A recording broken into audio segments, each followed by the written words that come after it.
Le Seigneur soit avec vous. Évangile de Jésus-Christ, selon saint Luc.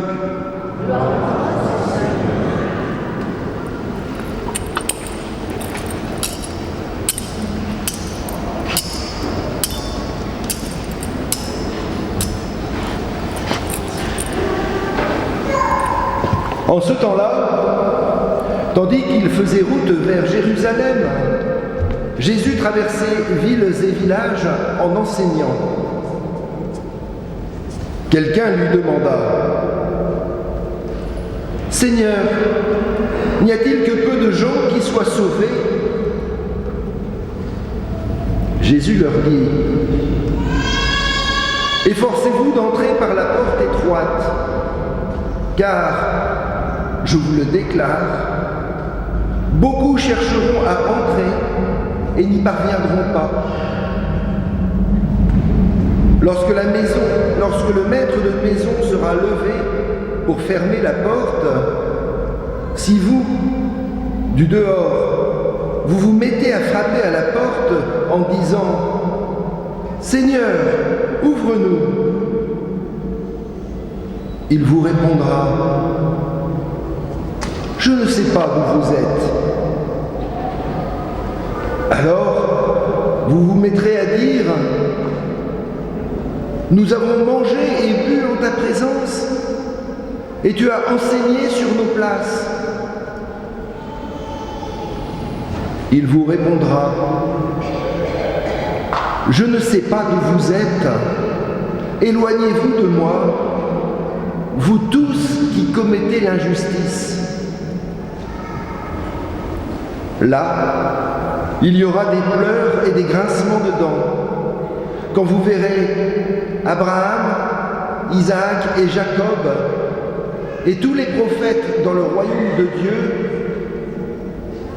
et que vous-même, vous serez jetés dehors. Alors, on viendra de l'Orient et de l'Occident, du Nord et du Midi, prendre place au festin dans le royaume de Dieu. Oui, il y a des derniers qui seront premiers et des premiers qui seront derniers. Acclamons la parole de Dieu.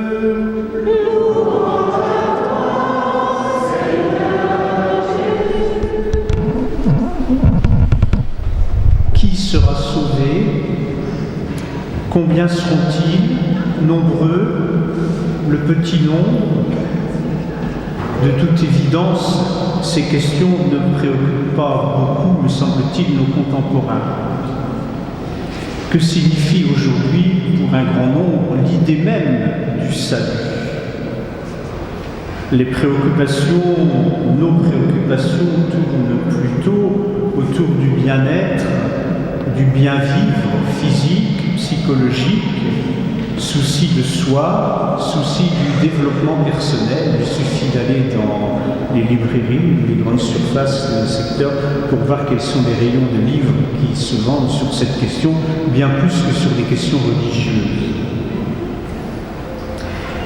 Une société qui renvoie toute référence religieuse transcendante au choix, aux opinions des individus, ne peut guère porter au plan d'une culture commune le souci de la fin ultime de notre vie, qui pour nous n'est pas la fin de la vie sur cette terre. Ce qui ne veut pas dire que, comme en sourdine, la question ne travaille pas les personnes quand elles sont confrontées à la souffrance, à la mort, au sens à donner à la vie.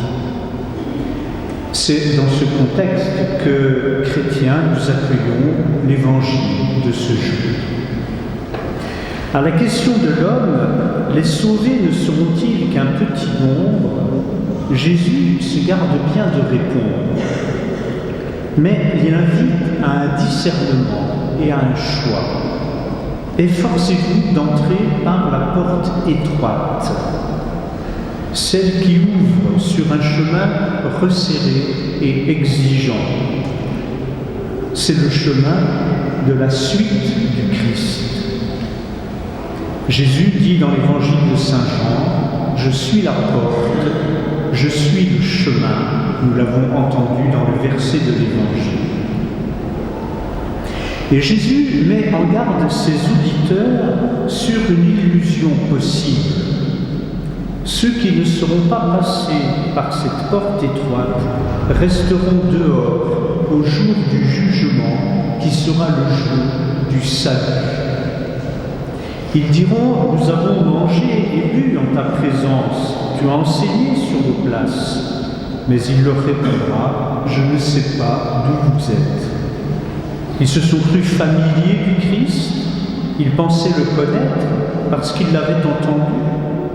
Mais le Christ, lui, ne les reconnaîtra pas comme étant vraiment de ses disciples, unis à lui dans l'accomplissement de la volonté de son Père. Le Concile Vatican II nous enseigne que l'Église est dans le Christ comme le sacrement du salut, c'est-à-dire le signe dans le monde et dans l'histoire du salut offert par Dieu aux hommes. Et ce salut, ajoute le Concile, consiste dans l'union intime avec Dieu et dans l'unité du genre humain. L'Église est un signe, comme un sacrement, signe efficace, signe efficient.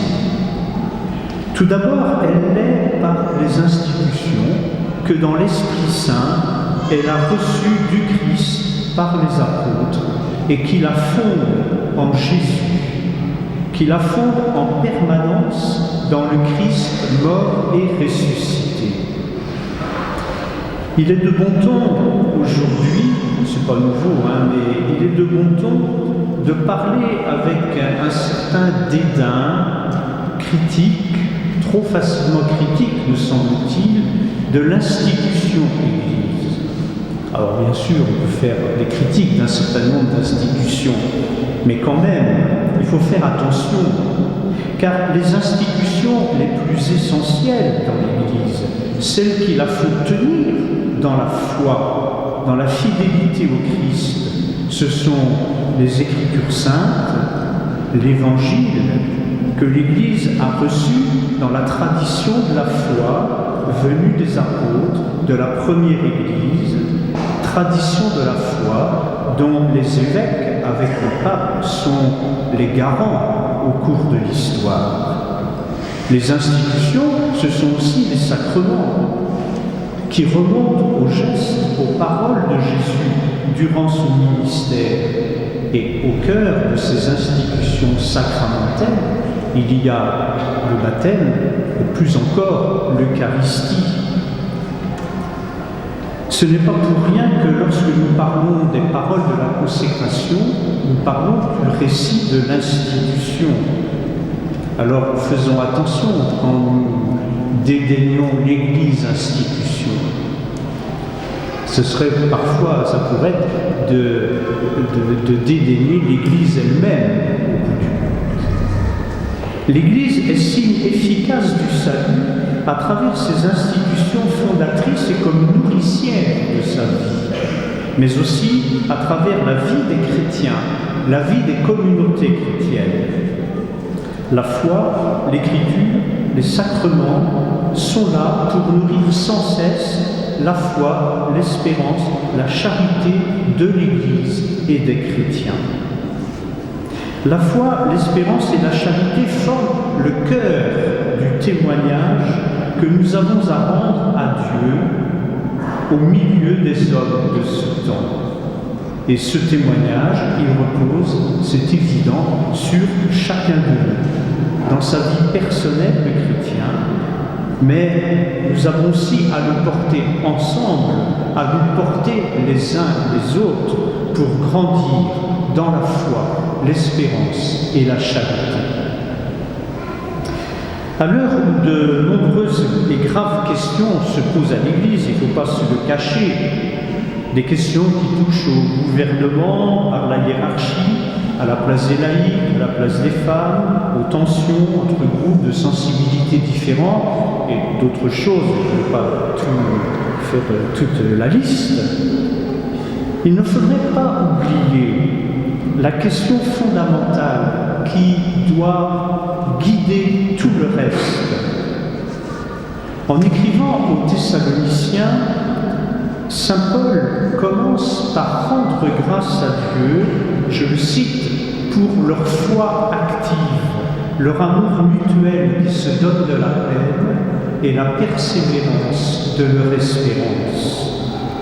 Qu'en est-il dans nos vies personnelles, dans nos communautés paroissiales, de notre foi vivante en Jésus? Qu'en est-il de la charité fraternelle? Qu'en est-il de notre dynamisme de l'espérance? L'Église sur cette terre n'est pas une Église de pur et de parfait. Ça, c'est l'Église qui est déjà au ciel. Mais c'est une Église de pécheurs auxquels le Seigneur a fait grâce de son pardon pour les faire communier à sa vie et à son amour. Alors prenons garde de ne pas devenir des membres atrophiés du corps, des sarments secs qui ne portent pas de fruits, comme dit Jésus. Prenons garde de ne pas connaître seulement le Christ de l'extérieur, sans que cela mette notre vie en mouvement profond de foi, d'espérance et de charité. Car alors, nous risquerions de nous entendre dire par le Seigneur, comme dans l'Évangile, au jour du jugement, « Je ne sais pas d'où vous êtes ». C'est une manière un peu brutale de terminer une comédie. Alors, je pense aussi à la prière que nous avons dite au début de cette messe. Nous avons demandé au Seigneur, et nous pouvons la faire nôtre, donne-nous d'aimer ce que tu commandes et de désirer profondément ce que tu promets, ta paix et ta joie.